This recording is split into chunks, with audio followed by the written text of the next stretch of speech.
BRS పార్టీకి సామాజిక తెలంగాణ అవసరం లేదా? భౌగోళిక తెలంగాణ వస్తే సరిపోతుందా? బంగారు తెలంగాణ కావాలని కేసీఆర్ గారు ఇచ్చిన నినాదమే కదా.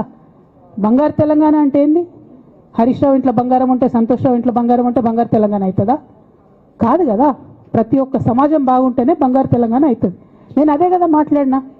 దానికి ఇష్టం వచ్చినట్టు నా మీద స్టోరీ లేపిస్తే నేను భవన్లో పోయి కూర్చొని బాజాప్తా, ఎక్కడో కాదు, బయట ప్రెస్ మీట్ పెట్టలేదు, ఏ ప్రెస్ క్లబ్లో పెట్టలేదు, డైరెక్ట్గా తెలంగాణ భవన్ నా ఆఫీస్ అండి, నా పార్టీ భవన్లో పోయి కూర్చొని నేనేం చెప్పినా, నా మీద కుట్రలు జరుగుతున్నది, నా మీద విషప్రచారం జరుగుతున్నది అని చెప్పిన. నేను రామన్నను బుజ్జగించి గడ్డం పట్టుకొని అడుగుతా ఉన్నా, అన్న నీ చెల్లెని, ఒక మహిళా ఎమ్మెల్సీని మన పార్టీ ఆఫీస్లో కూర్చొని నా మీద కుట్రలు జరుగుతున్నాయని నేనంటే మీరు వర్కింగ్ ప్రెసిడెంట్గా ఉన్నారన్నా, ఫోన్ చేయరా అన్న నాకు? ఏమైంది బేటా, ఎందుకు బాధపడుతున్నావు అని ఫోన్ చేయరా? ఇది ఎప్పుడు జరిగిన ఇన్సిడెంటు? లేక లీక్ కాకముందు, నేను నా కొడుకు గ్రాడ్యుయేషన్కి అమెరికా పోకముందు, అంతకుముందే. మరి మీరు వర్కింగ్ ప్రెసిడెంట్ కదన్నా, నేను పార్టీ ఎమ్మెల్సీని కదా. చెల్లెలు అన్న బంధుత్వాలు పక్కన పెడదాం ఒక్క నిమిషం. ప్రొఫెషనల్ సెటప్లో ఒక పొలిటికల్ పార్టీలో ఒక మహిళా ఎమ్మెల్సీ భవన్లో కూర్చొని నా మీద కుట్రలు జరుగుతున్నాయంటే మీరు మాట్లాడినరా అన్న? 103 రోజులు అయిపోయిందన్న ఇయ్యాలటికి, ఒక్క మాట మాట్లాడినరా? కేసీఆర్ గారు దగ్గర నుంచి కమ్యూనికేషన్ రావాలని నేను ఎక్స్పెక్ట్ చేయలే. వారు పెద్దవారు, వారికి అనేకమైన పనులు ఉంటాయి. మొత్తం పార్టీని ఇప్పుడు పునర్నిర్మించుకోవాల్సిన అవసరం ఉంది.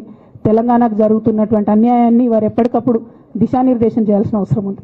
కానీ వర్కింగ్ ప్రెసిడెంట్ గారి దగ్గర నుంచి ఫోన్ రాకపోవడం మాత్రం ఒక మాట అనిపించింది నాకు.